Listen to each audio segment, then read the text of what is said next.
قرآن نے کیا کہا؟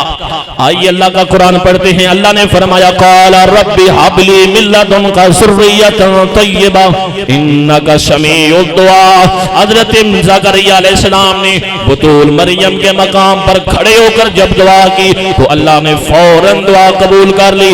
ایسے دعا کی، چہرے پر ہاتھ پھیرا، ادھر سامنے دیکھا سید الملائکہ سیدنا جبریل امین آ کر کھڑے ہو گئے، آ کر فرمانے لگے فنادته الملائکۃ وهو قائم يصلي في المحراب ان الله يبشرك بيحيى مصدقا بكلمات من الله وسيدا وحصورا ونبيا من الصالحين۔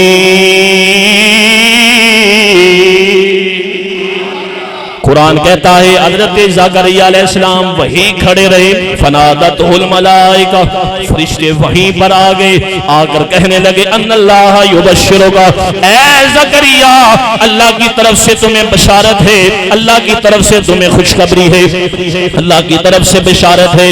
کس بات کی بشارت ہے؟ بیحییٰ،